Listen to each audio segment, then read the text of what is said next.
Il fut un temps, il y a 20 ans de cela, où je gagnais ma vie en conduisant un taxi. C'était une vie de cow-boy, une vie de joueur, une vie pour quelqu'un qui ne voulait pas de patron. Un mouvement constant et le frisson d'un dé qui roule chaque fois qu'un nouveau passager entrait dans le taxi. Ce dont je n'avais pas pris conscience lorsque j'ai commencé ce travail, c'est que c'était aussi une responsabilité. À l'époque où je m'occupais des rondes de nuit, mon taxi était devenu un confessionnal roulant. Les passagers montaient, s'asseyaient derrière moi, en parfaits anonymes, et me racontaient leur vie. Ils me faisaient des révélations intimes, de celles que l'on n'ose faire que derrière le masque de la nuit. C'était une atmosphère particulière que je n'ai plus retrouvée une fois affecté au service de jour. J'ai rencontré des gens dont les vies m'ont émerveillé, m'ont ennobli, m'ont fait rire et m'ont fait pleurer.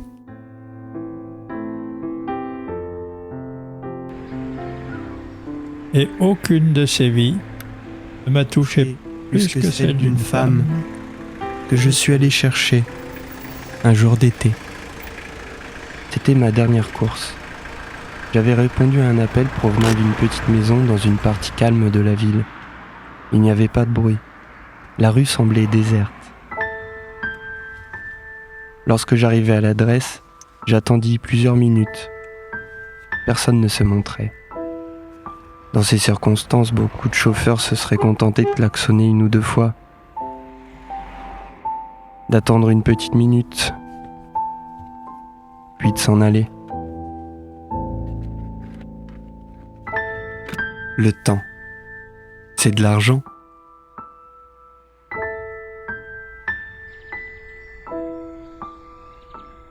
Mais j'avais vu trop de gens piégés dans une vie de pauvreté qui dépendait du taxi comme leur unique moyen de transport. À moins qu'une situation sente réellement le danger, j'allais toujours jusqu'à la porte pour chercher le passager.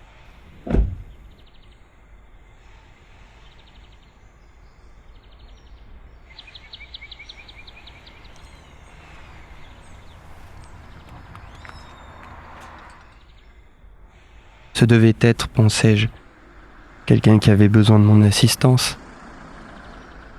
N'aurais-je pas aimé qu'un chauffeur fasse la même chose si ma mère ou mon père avaient appelé un taxi ?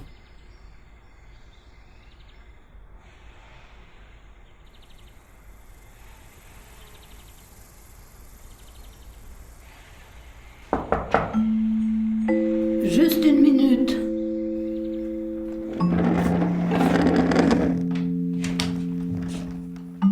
Bonjour. C'était une petite dame, plutôt âgée. Elle portait une veste de couleur vive. À côté d'elle, il y avait une petite valise en nylon.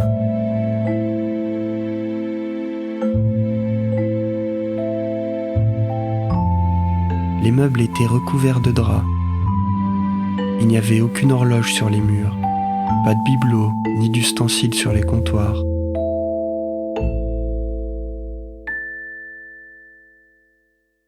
Prenez ma valise, s'il vous plaît, et vous reviendrez me chercher. Je vais rester un peu seule parce que je suis fatiguée. Bien sûr.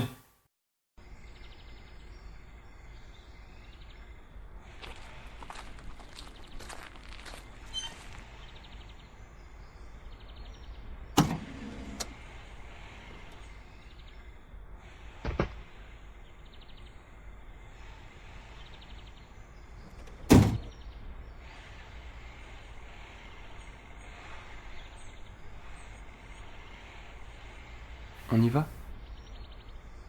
Quand il faut y aller,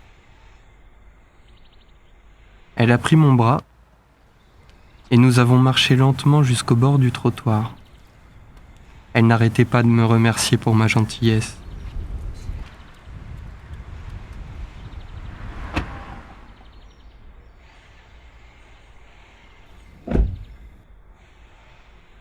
je vous donne l'adresse. Vous pouvez passer par le centre-ville C'est pas le chemin le plus court. Oh, je sais, mais je suis pas pressée. Je me rends dans un centre palliatif. Je suis seule, vous savez. Je n'ai plus de famille. Et le docteur préfère que je me rende dans ce centre. Je crois qu'il pense que j'en ai pas pour longtemps.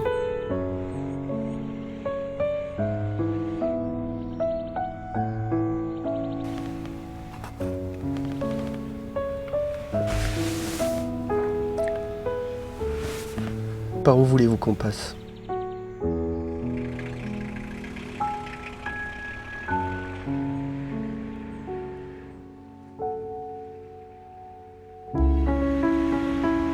Et nous avons commencé à traverser la ville.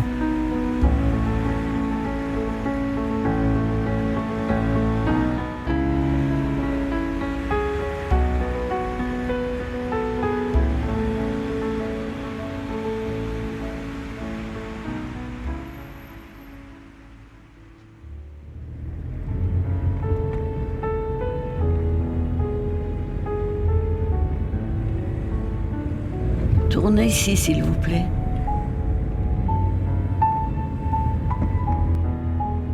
Elle m'emmena dans le quartier où elle et son mari avaient vécu lorsqu'ils étaient jeunes mariés. Selon elle, il avait beaucoup changé.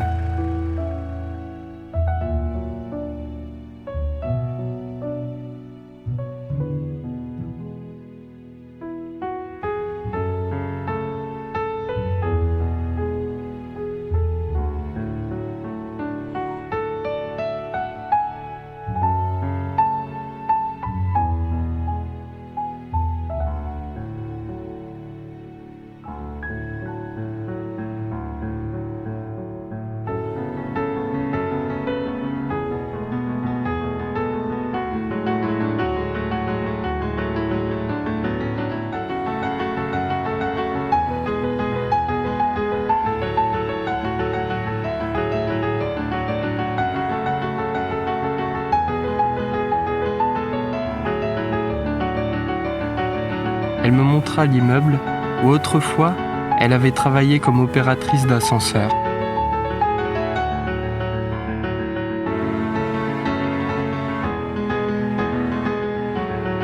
Elle m'emmena sur les routes de son passé. De temps en temps, elle me demandait de ralentir devant un bâtiment en particulier ou juste dans un coin.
Elle me fit m'arrêter devant un entrepôt.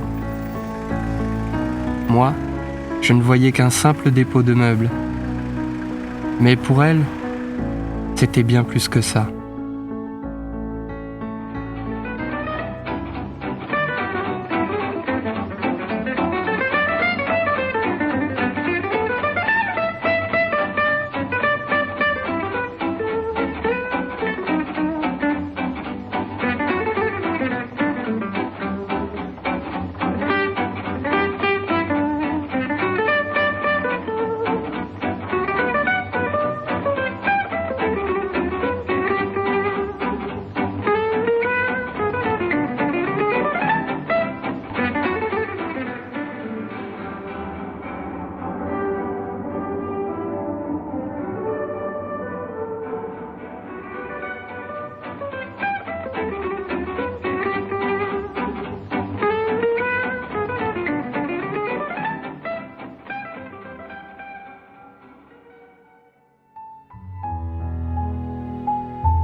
J'aimais beaucoup cet endroit.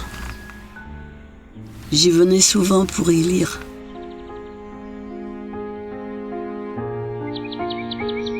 J'aime beaucoup les livres. Moi aussi. Oui, enfin... J'écris un peu en vérité. Vous savez, dans mon métier, on rencontre tellement d'histoires. Je manque pas de source d'inspiration. Mais... je ne fais que griffonner par-ci par-là. Des impressions. Faudrait que je m'en occupe, mais je suis trop pris par mon travail.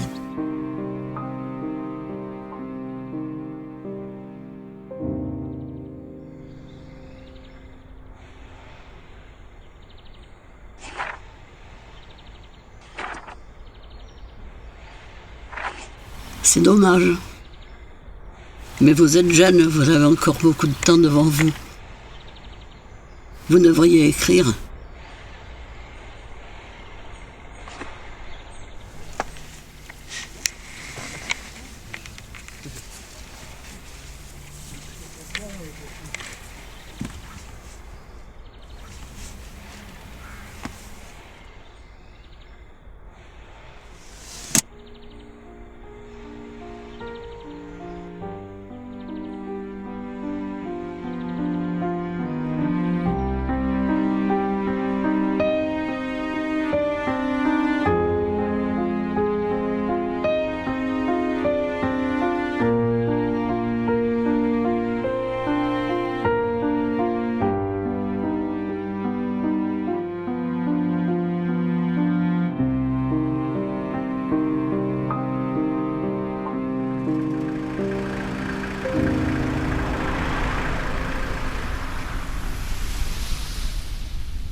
S'il vous plaît.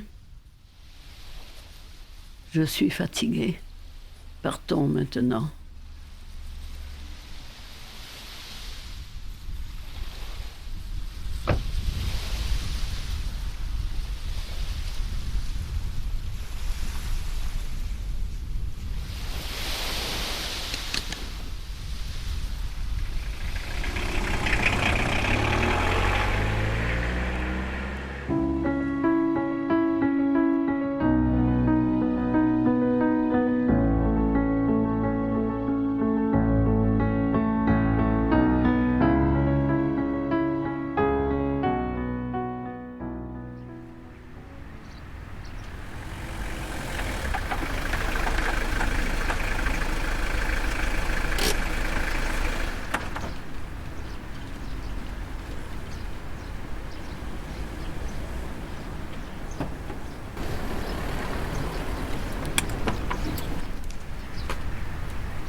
Oh, arrêtez-vous.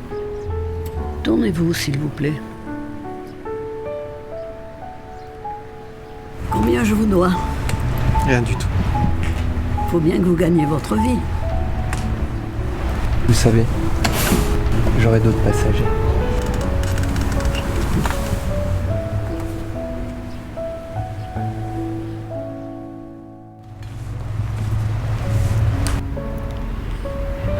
avez donné à une vieille dame un petit moment de joie.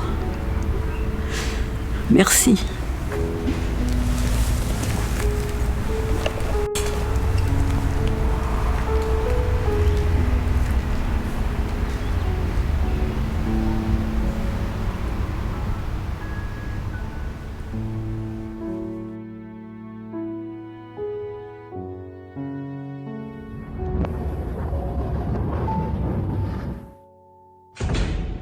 J'entendis la porte se refermer.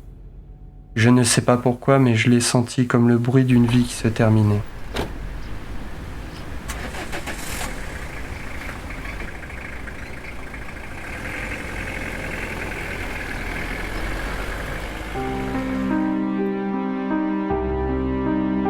Je n'ai pris aucun autre passager ce soir-là.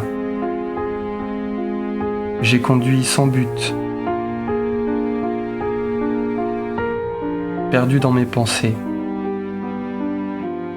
Pour le reste de cette journée, je pus à peine parler. Que se serait-il passé si elle était tombée sur un chauffeur en colère ou qui était impatient de terminer son service?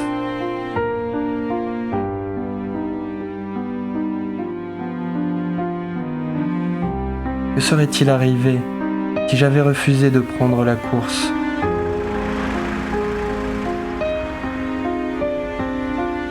Ou si j'avais klaxonné une seule fois et que j'étais parti sans attendre?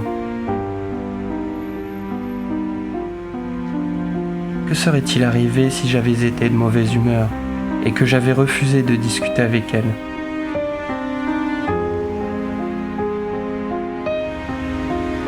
Combien de moments comme celui-ci avais-je raté ou manqué de saisir?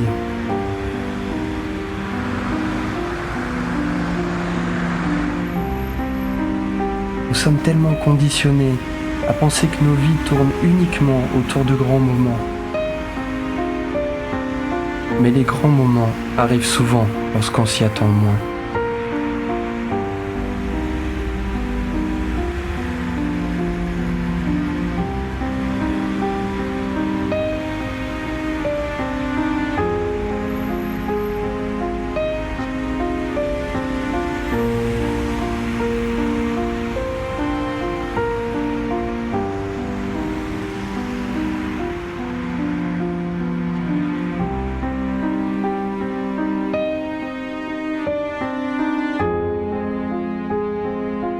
Je ne sais pas si je crois au destin, mais j'aime à croire que quelque part, Il était écrit que je serais là pour elle lors de sa dernière course.